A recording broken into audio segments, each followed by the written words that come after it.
आली जनाब, जिम्मेदारान, मंचासीन नेतागण, महफिल में बैठे हुए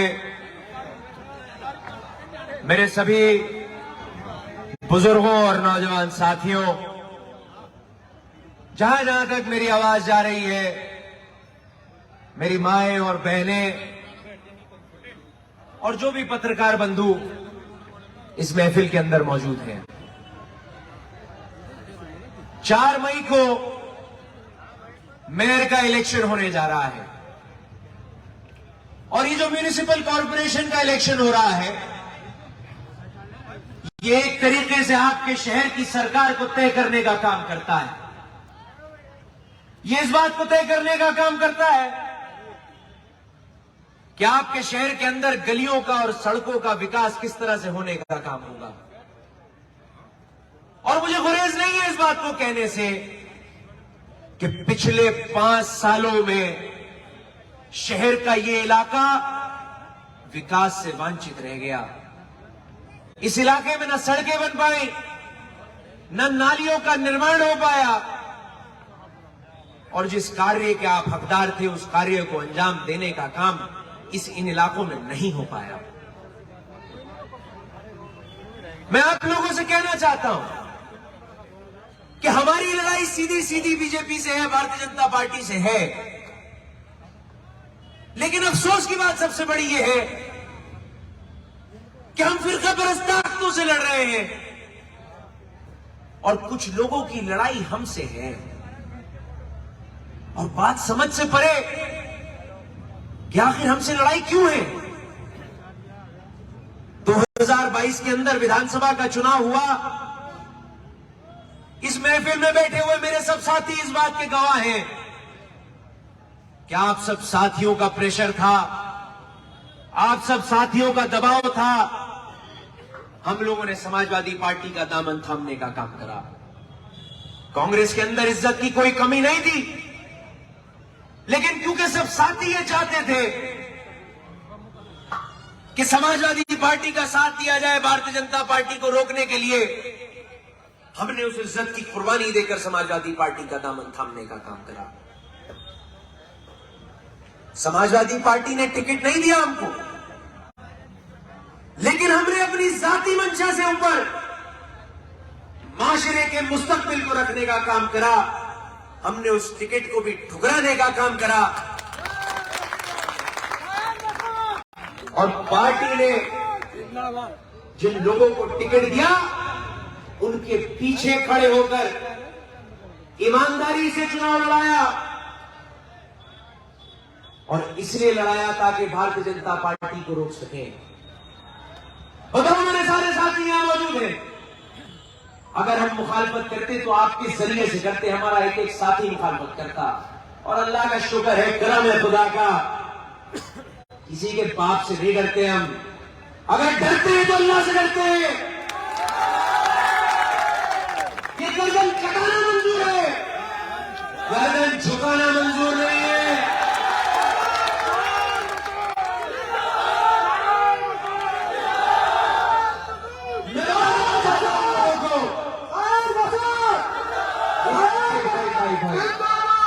इस माइक का इस्तेमाल ना करें। मैं बताना चाहता हूं लोगों को कि अगर कोई गलतफहमी हो तो दूर कर लेना। काजी परिवार किसी पद का मोहताज नहीं है। काजी परिवार एमपी एमएलए बनने का मोहताज नहीं है। जब तक हमारे साथ जनता है, हमारे डंडे में दम है। इन लोगों को दिक्कत भी तो इसी बात से है कि जनता हमारे साथ है। इसीलिए हमारी लड़ाई बीजेपी से और इनकी लड़ाई हमारे से। जनता हमारे साथ। मुझे एक बात बताओ आप लोग, मैं ईमानदारी से पूछना चाहता हूं इस बात को, और आवाज मेरी भी बुलंद है और माई भी बुलंद है। जब तुम्हारी बारी थी, हम तुम्हारे पीछे खड़े थे भारतीय जनता पार्टी को हराने के लिए। जब आज हमारी बारी है, तो तुम हमारे पीछे क्यों नहीं खड़े हो सकते? क्यों तुम हमारे पीछे नहीं खड़े हो सकते? क्यों तुम हमारा साथ नहीं दे सकते? हमने तो टिकट ठुकरा दिए बीजेपी को और आरएसएस को शिकस्त देने के लिए, और तुमने तो जाकर टिकट ले लिया हमको हराने के लिए ताकि बीजेपी जीत जाए। कहां का इंसाफ है? मुझे बताओ ईमानदारी से, आप लोग हमारे ऊपर इल्जाम लगाए जाते हैं।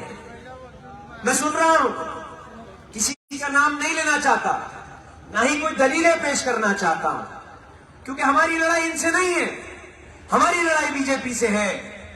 लेकिन अफसोस इस बात का, तकलीफ इस बात की कि हमारे ऊपर इल्जाम लगाया जाता है कि हम भ्रष्टाचार करते हैं।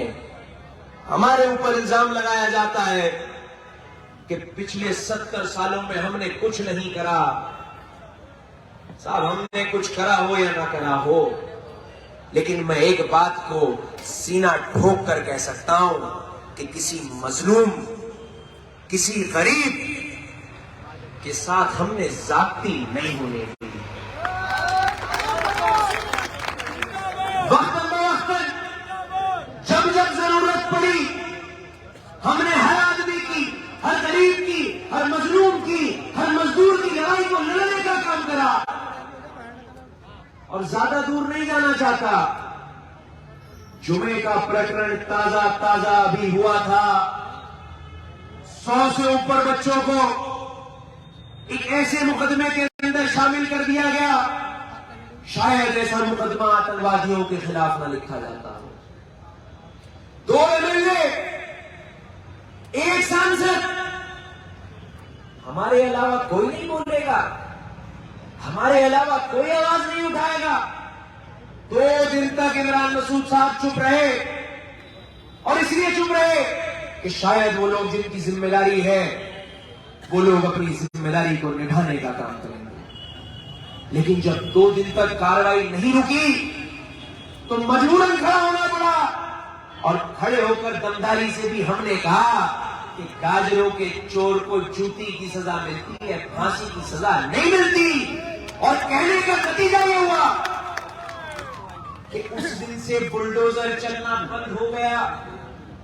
कहने का नतीजा ये हुआ कि 11 बच्चे उस मुकदमे के अंदर से, जांच में से उनका नाम निकाला गया, और वो बाइज्जत बरी हुए। निरंतर हम लोग 2 महीने तक वकीलों के चक्कर काटते रहे, बाकी बच्चों की जमानत कराई और उनको इंसाफ दिलवाने का काम करा। और ये बातें मैं इसलिए कह रहा हूं, इसलिए बता रहा हूं आप लोगों को कि हम इन सब चीजों को खिदमत खल्क के तौर पर करते हैं, इस उम्मीद से नहीं करते कि हमें राजनीति में कोई सिला मिलेगा या कुछ मिल जाएगा राजनीति में। यह आपकी मोहब्बत और अल्लाह का करम है कि 4 चुनाव हारने के बाद भी हम जिंदा हैं, तो जिंदा रखने वाला अल्लाह है और आपकी मोहब्बतें हैं। वरना बहुत बड़े बड़े सूरमा भोपाली आए, बहुत बड़े बड़े सूरमा भोपाली आए, 1 चुनाव हारने के बाद पता भी नहीं चला कहां चले गए। और हम यही हैं, मरते दम तक यही रहेंगे। लगता है मेरी आवाज सुन के बंद हो गया बेटा गाना, डॉक्टर साहब, यही है, यही रहेंगे और अड़के बड्डी देंगे, जमुना पार छोड़ के आएंगे जो जो आ रहे जमुना पार से इस तरफ, इंशाअल्लाह। ये चुनाव आप लोग 1 लाख वोट से जीतने जा रहे हैं।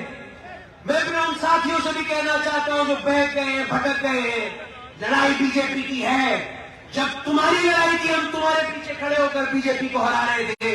आज मैं तुम्हें दावत देता हूं, हमारी लड़ाई है, हम बीजेपी को हराने जा रहे हैं। हमारे पीछे खड़े होकर हमारा साथ देने का काम करो, जिस तरह हमने देने का काम करो।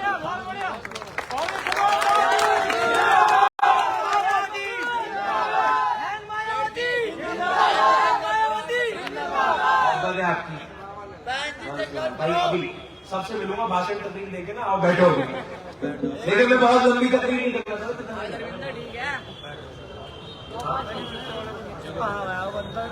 देखिए साहब, बड़े अफसोस की बात है ये। अभी कुछ दिन पहले हमारे घर पर कोई चिट्ठी डाल गया। उस चिट्ठी के अंदर बड़ा तफसीली बात थी। एक आदमी ने लिख रखा था कि तुम बोलने वाले मुसलमान हो, तुम्हारे ऊपर बहुत सारी खुफिया जांचें हो चुकी हैं, लेकिन खुफिया जांच में कुछ निकल के नहीं आया, और क्योंकि निकल के नहीं आया तो तुम्हारा भी अंजाम ये सरकार ऐसा ही करेगी जैसा अंजाम इलाहाबाद के अंदर, प्रयागराज के अंदर करने का काम करा। बड़े पापा ने वो चिट्ठी पढ़ी। पढ़ने के बाद पहला लफ्ज बड़े पापा ने ये कहा कि हम कलमे के शरीक हैं। अल्लाह को जिस दिन जान लेनी होगी अल्लाह ले लेगा, लेकिन डर कर घर नहीं बैठ सकते। सरकार को इतनी बौखलाहट हमारे बोलने से, हमारे आवाज उठाने से। क्या अली जनाब इमरान मसूद साहब को 5 लाख के मुचलकों में पाबंद कर दिया? मैं आप लोगों को बताना चाहता हूं कि कहीं किसी जिले में ऐसा नहीं होता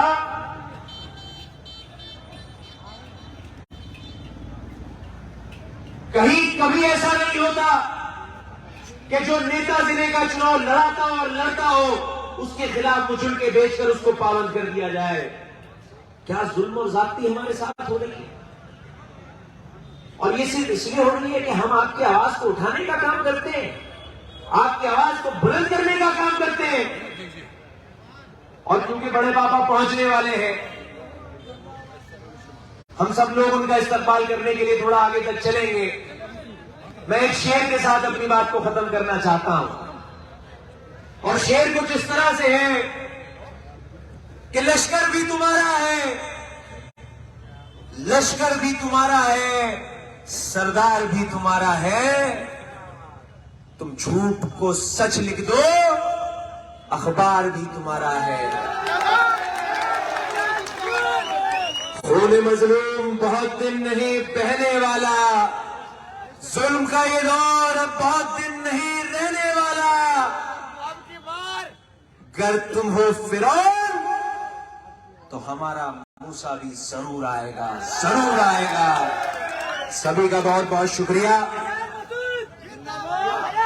सभी का बहुत बहुत शुक्रिया।